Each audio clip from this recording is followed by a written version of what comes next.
കൂട്ടുകാരെ എല്ലാവർക്കും സുഖല്ലേ? മമ്മിക ഷിബി ബ്ലോഗിന്റെ പുതിയൊരു വീഡിയോയിലേക്ക് എല്ലാവർക്കും സ്വാഗതം. ഞാൻ ഷിബില. ഇന്ന് നമുക്ക് കണ്ണൂരുകാരുടെ കക്കിരിക്ക പരിക്ക് റെഡിയാക്കി എടുത്താലും നല്ല അടിപൊളി ടേസ്റ്റ് ഉള്ള ഒരു കറിയാണ് ഇത്. ചോറിന് ഇത് മാത്രം മതി ഒരു പറ ചോറുണ്ണാനായിട്ട്. നമുക്ക് ഇത് റെഡിയാക്കി എടുക്കുന്ന വീഡിയോ കാണാം.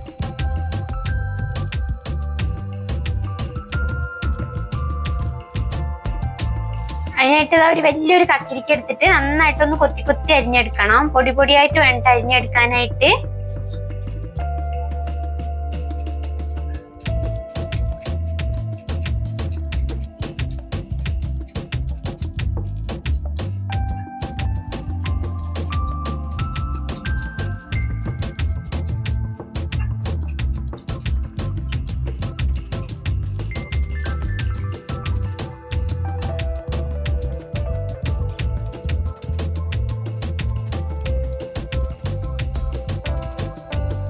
കക്കിരിക്ക നന്നായിട്ട് കനം കുറച്ച് പൊടി പൊടിയായിട്ട് കൊത്തി അരിഞ്ഞെടുത്തിട്ടുണ്ട്. ഇനി ഇതിലേക്ക് എരിവിന് ആവശ്യത്തിനുള്ള പച്ചമുളക് ചേർത്ത് കൊടുക്കുക.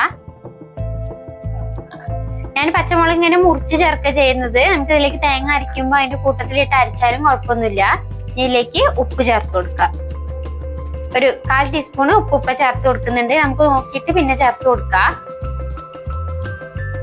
പിന്നെ ഒരു 2 തണ്ട് കറിവേപ്പിലയും കൂടെ ചേർത്ത് കൊടുക്കുക. ഇനി നന്നായിട്ടൊന്ന് ഇളക്കിയിട്ട് ഈ ഉപ്പും ഈ പച്ചമുളകിന്റെ എരിവില്ല അതൊക്കെ നന്നായിട്ട് കക്കിരിക്ക് പിടിക്കുന്ന പോലെ ഒന്ന് നന്നായിട്ട് ഇളക്കി കൊടുക്കണം. ഇത് നമുക്ക് 2 രീതിയിൽ റെഡിയാക്കി എടുക്കാം. വേണമെങ്കിൽ വേവിച്ചിട്ട് റെഡിയാക്കി എടുക്കാം. വെള്ളരിക്കൊക്കെ വെച്ചിട്ടാണ് നമ്മൾ ചെയ്യുന്നെങ്കിൽ ഒന്ന് വേവിച്ചിട്ട് റെഡിയാക്കി എടുത്താൽ മതിയാവും. പക്ഷെ കക്കിരിക്ക് വെച്ചിട്ട് എന്തായാലും വേവിക്കാതെ തന്നെ ഒന്ന് റെഡിയാക്കി നോക്കണം. അപ്പോഴായിട്ട് ആ ഒരു ടേസ്റ്റ് ഉണ്ടാവുള്ളൂ. നന്നായിട്ട് ഇളക്കി കൊടുത്തിട്ട് ഇനി ഇതൊരു 5 മിനിറ്റ് ഒന്ന് നമുക്ക് മാറ്റി വെക്കാം. അതിന് കുറച്ച് വെള്ളം കക്കിരിക്കയിലെ വെള്ളമൊക്കെ ഒന്ന് ഇങ്ങനെ ഇറങ്ങി വരാനുണ്ട്. അതുവരെ ഒന്ന് റെസ്റ്റ് ചെയ്യാനായിട്ട് എടുക്കാം. ആ സമയം കൊണ്ട് തേങ്ങ ഒന്ന് റെഡിയാക്കി എടുക്കുക. എന്നിട്ട് ഇത് തേങ്ങ ജാറിലേക്ക് ചേർത്ത് കൊടുക്കുക. ഒരു കക്കിരിക്കയ്ക്ക് ഒരു അരമുറിന്റെ പകുതി തേങ്ങ ചിരവി എടുത്താൽ മതിയാവും. തേങ്ങയിലേക്ക് കുറച്ച് കട്ടിയുള്ള തൈരും കൂടി ചേർത്തിട്ട് വേണ്ട അരച്ചെടുക്കാനായിട്ട്. ഒരു 3 സ്പൂണ് തൈര് ചേർത്ത് കൊടുത്തിട്ടുണ്ട്. ഇതൊന്ന് അരച്ചെടുക്കാം. തൈരും തേങ്ങയും നന്നായിട്ട് അരച്ചെടുത്തതിന് ശേഷം അതിലേക്ക് ഒരു 1/4 ടീസ്പൂണ് കടുക് ചേർത്തിട്ട് ഒന്ന് ചതച്ചെടുക്കണം. കടുക് നന്നായിട്ട് അരച്ചെടുക്കരുത്, ഒന്ന് ചതഞ്ഞു വന്നാൽ മതിയാവും. തേങ്ങ ഒന്ന് അരച്ചെടുത്ത സമയം കൊണ്ട് ഇതാ കക്കിരിക്കയിലെ വെള്ളമൊക്കെ ഒന്ന് ഇറങ്ങി വന്നിട്ടുണ്ട്. നമുക്ക് അരച്ചെടുത്ത തേങ്ങയുടെ അരപ്പില്ല അത് ഈ കക്കിരിക്കയ്ക്ക് ചേർത്തിട്ട് ഒന്ന് ഇളക്കിയെടുക്കുക.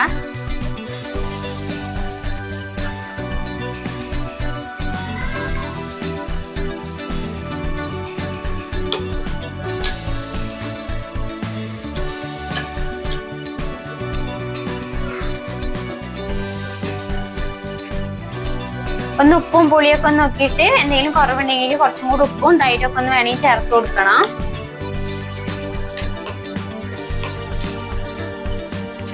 കുറച്ച് പുളിന്റെ കുറവുണ്ട്. അപ്പൊ അതിലേക്ക് ഒരു 2 സ്പൂൺ തൈരും കൂടി ചേർത്ത് കൊടുക്കുക.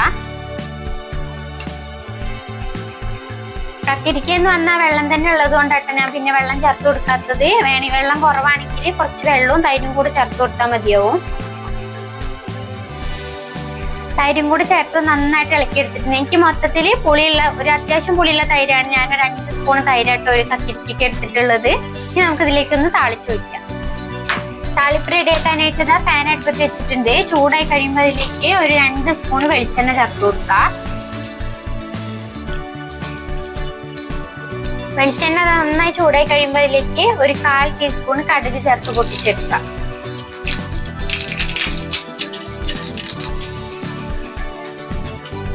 കടുക് പൊട്ടി കഴിയുമ്പോൾ 2 വറ്റൽമുളക് ഒന്ന് അടികെ മുറിച്ചിട്ടിട്ട് ചേർത്ത് കൊടുക്കുക. കുറച്ച് കറിവേപ്പില.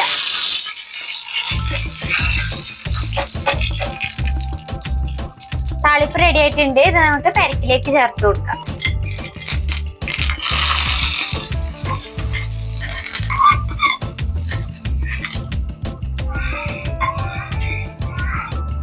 താളിപ്പ് ചേർത്തിട്ട് നന്നായിട്ടൊന്ന് ഇളക്കിയെടുക്കുക. എളുപ്പത്തിൽ ഉണ്ടാക്കിയെടുക്കാൻ പറ്റുന്ന നല്ലൊരു കറിയല്ലേ. നമുക്ക് ഒരു കറി ഇല്ലാത്തപ്പോൾ ഈ ഒരൊറ്റൊരു കക്കിരിക്ക പരിക്ക് കൂട്ടിയിട്ട് ഇഷ്ടം പോലെ ചോറ് കഴിക്കാനായിട്ട് പറ്റും. നല്ല ടേസ്റ്റ് ആയിട്ട് ഇത് കഴിക്കാനായിട്ട്. ഇതുവരെ ഉണ്ടാക്കി നോക്കാത്തവരാണെങ്കിൽ ഒന്ന് ഉണ്ടാക്കി നോക്കിക്കോളൂ, എന്തായാലും ഇഷ്ടപ്പെടും. ഇതുപോലുള്ള നല്ലൊരു വീഡിയോ ആയിട്ട് നാളെ കാണാം. വീഡിയോ ഇഷ്ടമാവുകയാണെങ്കിൽ സബ്സ്ക്രൈബ് ചെയ്യാനും ഷെയറും ലൈക്കും കമന്റും ചെയ്യാൻ ആരും മറക്കരുത്.